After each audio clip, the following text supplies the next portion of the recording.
ಬೆಳಗಾವಿ ಲಿಂಗಾಯತರ ಮೇಲೆ ಯಾರೂ ಹಲ್ಲೆ ಮಾಡಿರಲಿಲ್ಲ. ಶ್ರೀಗಳು ಇಲ್ಲಿಯವರೆಗೂ ಲಿಂಗಾಯತರ ಮೇಲೆ ಯಾವ ಸರ್ಕಾರಗಳು ಹಲ್ಲೆ ಮಾಡಿರಲಿಲ್ಲ. ಮುಖ್ಯಮಂತ್ರಿಗಳು ಹತಾಶೆಗೊಂಡಿದ್ದಾರೆ ಎಂದು ಕೂಡಲ ಸಂಗಮ ಪಂಚಮಶಾಲಿ ಪೀಠದ ಶ್ರೀ ಜಯ ಮೃತ್ಯುಂಜಯ ಸ್ವಾಮೀಜಿ ಹೇಳಿದರು. ಮಂಗಳವಾರ ಸಂಜೆ ಬೆಳಗಾವಿಯಲ್ಲಿ ಸುದ್ದಿಗಾರರೊಂದಿಗೆ ಮಾತನಾಡಿದರು. ನಮ್ಮ ಸಮಾಜದ ಮೇಲೆ ಲಾಠಿ ಚಾರ್ಜ್ ಮಾಡಿದ್ದಾರೆ. ಸುಮ್ಮನೆ ಇದ್ದರೆ ಇವರು ನಮ್ಮ ಮೇಲೆ ಗೋಲಿಬಾರ್ ಮಾಡಲು ಹೇಸುತ್ತಿರಲಿಲ್ಲ. ನಮ್ಮ ಹೋರಾಟ ನಿಲ್ಲಿಸುವುದಿಲ್ಲ ಎಂದು ಆಕ್ರೋಶ ವ್ಯಕ್ತಪಡಿಸಿದರು. ವರದಿಗಾರರು Vithal Bhajantri, UK first news, Belagavi.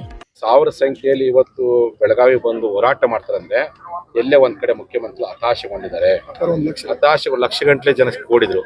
ಹತಾಶೆಗೊಂಡ್ಬಿಟ್ಟು ಸ್ವಯಂ ಪ್ರೇರಣೆಯಿಂದ ನೀವು ಇಷ್ಟೆಲ್ಲಾ ದಬ್ಬಾಳಿಕೆ ಮಾಡಿ ನಿಮ್ಮ ದಬ್ಬಾಳಿಕೆಗೆ ಪ್ರತಿ ಉತ್ತರ ಕೊಡಬೇಕು ಅಂತೇಳಿ ಏಟಿಗೆ ಎದುರೇಟ್ ಕೊಡಬೇಕು ಅಂತ ಇವತ್ತು ಆ ಒಂದು ಕಿಚ್ಚಿನಿಂದ ನಮ್ಮ ಜನ ಲಕ್ಷಾಂತರ ಸಂಖ್ಯೆಯಲ್ಲಿ ಬಂದು ಹೋರಾಟ ಮಾಡಿದಾಗ ಆ ಹೋರಾಟದ ಶಕ್ತಿಯನ್ನ ಸಹಿಸಲಾರ್ದೇನೆ ಇವತ್ತು ಮುಖ್ಯಮಂತ್ರಿಗಳು ಅವರೇ ಹೇಳಿ ಮಾಡಿಸ್ಯಾರೋ ಅಥವಾ ಈ ನಮ್ಮ ಕಮಿಷನರ್ ದುಷ್ಟ ಕಮಿಷನರ್ ಅಥವಾ ಇಲ್ಲಿರ್ತಕ್ಕಂಥ ADJP ಇವರಿಬ್ಬರು ಸೇರ್ಕೊಂಡು ನಮ್ಮ ಸಮುದಾಯದ ಅಮಾಯಕ ರೈತರ ಮೇಲೆ, ನಮ್ಮ ರಕ್ಷಣೆ ಮಾಡುವಂಥ ವಕೀಲರ ಮೇಲೆ, ನಮ್ಮ ಸಮುದಾಯದ ಮಹಿಳೆಯರ ಮೇಲೆ ಇವತ್ತು ಲಾಠಿ ಚಾರ್ಜ್ ಮಾಡಿ ಅವರಿಗೆ ಬಹಳಷ್ಟು ಜನರ ಕೈಕಾಲು ಮುರಿಯನ್ನು ವರದಿ ಮಾಡಿದ್ದು, ತಲೆ ಹೊಡೆಯುವಂಥ ಪ್ರಯತ್ನ ಮಾಡಿದ್ದು ಇದು ನಿಜವಾಗ್ಲೂ ಕೃತ್ಯ.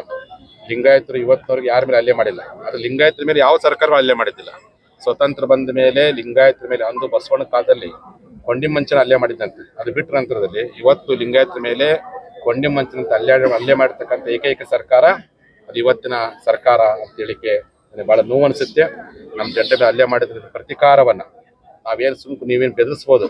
ನನಗೆ ಅವ್ರ ಕಿತ್ತೂರು ನೋಡಿದ್ರೆ ಇನ್ನೊಂದು ಸ್ವಲ್ಪ ಗೋಲಿಬಾರ್ ಮಾಡ್ಲಿಕ್ಕೆ ಅವ್ರು ಹೆಸರು ಕಿತ್ತಿಲ್ಲ. ಅಷ್ಟು ಮಟ್ಟ ಷಡ್ಯಂತ್ರ ಅವ್ರು ಮಾಡಿದ್ರೆ ಅಂತ ಅನುಮಾನ ವ್ಯಕ್ತವಾಗ್ತದೆ.